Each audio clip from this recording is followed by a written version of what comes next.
बरनवाल बैस सभा के सभी सदस्यों का मतदान के महापर्व में आचार्य शिवानंद जी का नमस्कार। जैसा कि हम सभी को पता है कि सशक्त समाज के लिए एक सशक्त टीम की आवश्यकता होती है। दिल्ली क्षेत्र में सबसे पहले एक बरनवाल भवन का निर्माण हो, जैसा कि हम सभी देख रहे हैं कि आज पूरे भारतवर्ष में छोटे छोटे जगहों में कहीं बरनवाल धर्मशाला, कहीं बरनवाल भवन बन करके शोभायान हो रहा है। लेकिन हम दिल्ली से क्षेत्र में रहने के बावजूद भी आज दिल्ली में एक बरनवाल भवन नाम का कोई चीज नहीं है। मेरा अपना विश्वास है, मेरी अपनी उम्मीद है कि आप लोग का सहयोग रहा तो 2023 की समाप्ति होते होते अर्थात दिसंबर 2023 तक मेरा ये लक्ष्य पूरा होगा। साथ साथ मेरी एक अपनी और भावना है जो कि आप सभी जानते हैं कि मैं चाह रहा हूं कि बरनवाल को ओबीसी की मान्यता पूरे भारतवर्ष में प्राप्त हो। इसके लिए मैंने 7 अगस्त 2022 में भी जब हमारा बीजेपी का वर्ष प्रशिक्षण चला था वाराणसी में, तो ओबीसी के जो राष्ट्रीय अध्यक्ष डॉक्टर के लक्ष्मण जी, स्वास्थ्य सांसद जी को मैंने एक आवेदन दिया था। उन्होंने आश्वासन दिया था कि इस पर कार्रवाई किया जाएगा। लेकिन जैसे हम सभी जानते हैं कि बाहर में हल्ला करने से कुछ नहीं होता है जब तक कि आपका एक परिवार वहां पहुंचा हुआ ना हो। यदि उस टेबल पर एक आदमी पहुंच जाता है आपका, तो निश्चित रूप से आपको बातों को पटल रखने का अच्छा मौका मिलेगा।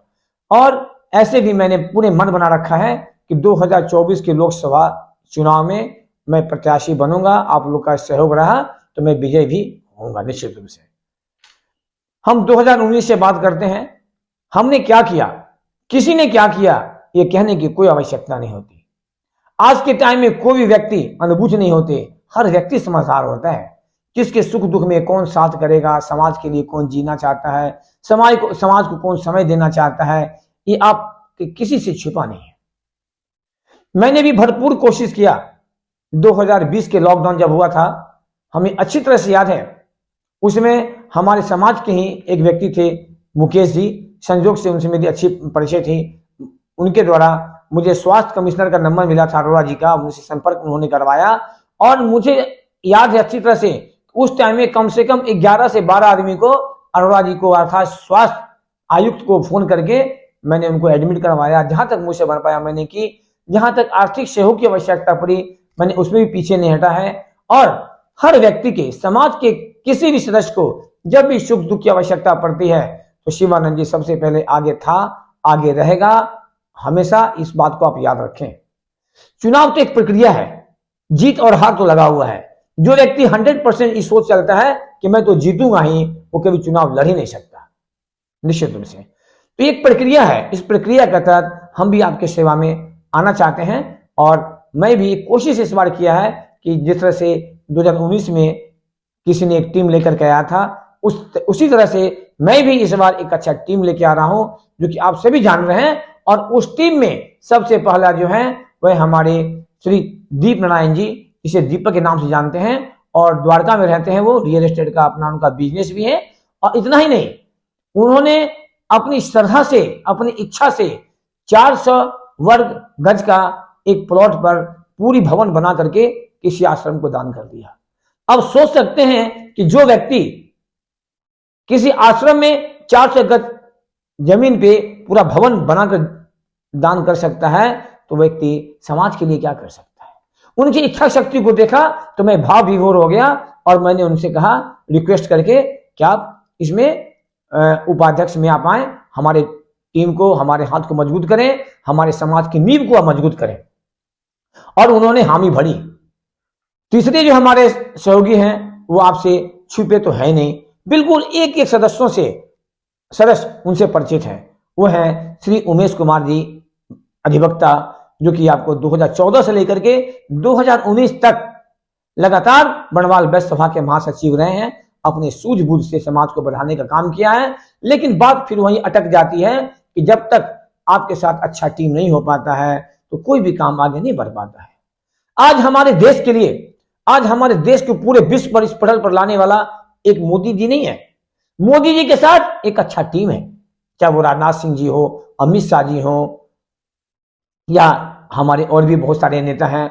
तो बिना टीम का तो कोई काम हो नहीं सकता है, और टीम जब तक सजग नहीं रहेगा तो काम आपका कभी नहीं हो पाएगा।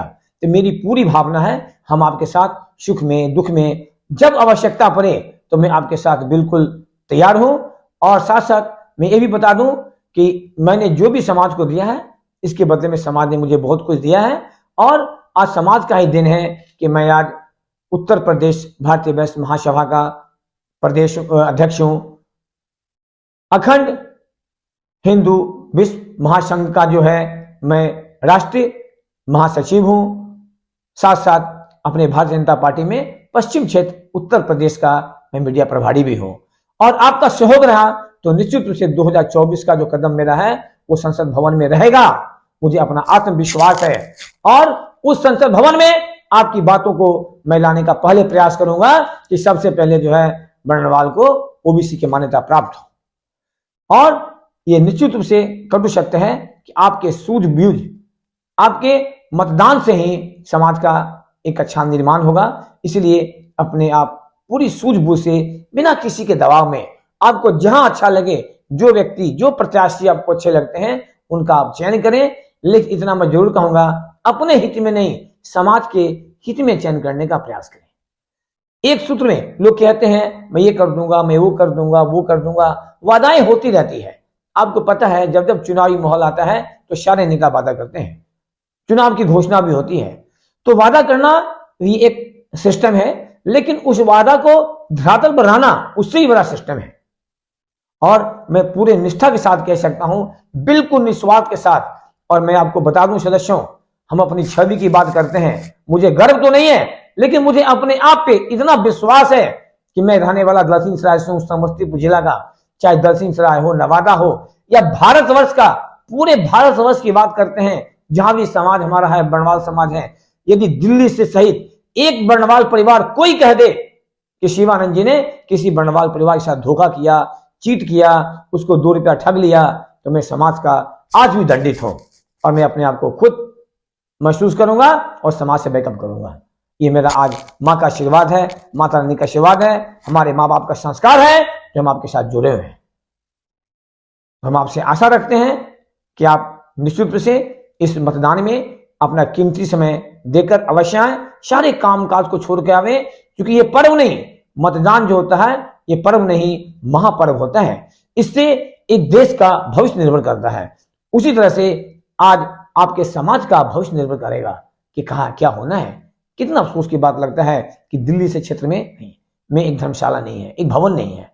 मैं पूरा कोशिश करूंगा कि इसमें जितने भी हमारे समाज के परिवार हैं सभी एक परिवार हैं। यहाँ कोई अमीर गरीब नहीं, कोई अधिकारी नहीं, कोई सामान्य व्यक्ति नहीं, सबका हक बराबर होनी चाहिए और सबको जीने का अधिकार है। आप सबों को इतना जरूर याद होगा सदस्यों कि जब 2019 का चुनाव डिक्लेयर हुआ था उसके बाद मैंने एक सहयोग अभियान चलाया था, लेकिन संयोग रहा कि मुझे उसको भी बंद करना पड़ गया और फिर मैंने प्रणाम किया है। और मैं ये कह दूं, मैंने अभी कहा था आपको जस्ट अभी कि चुनाव जो ये सोच के लड़ता है कि मैं तो जीतूंगा ही, वो कभी चुनाव लड़ ही नहीं सकता है। यदि आप मैं जीतूं या हारूं, मुझे इतना तो अधिकार आपसे है कि मैं आपके दिल पे राज करूं और सुख में दुख में आप हमें याद करें। शिवानंद हमेशा आपके साथ रहेगा। इन्हीं शब्दों के साथ मैं आशा करता हूं कि आपका ये कीमती मतदान जो है समाज के हित में होगा, न किसी के दबाव में, न किसी के पारिवारिक वाद में।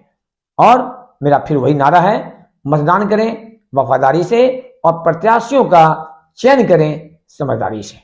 सभी सदस्यों को एक बार फिर आचार्य शिवानंद जी का नमस्कार।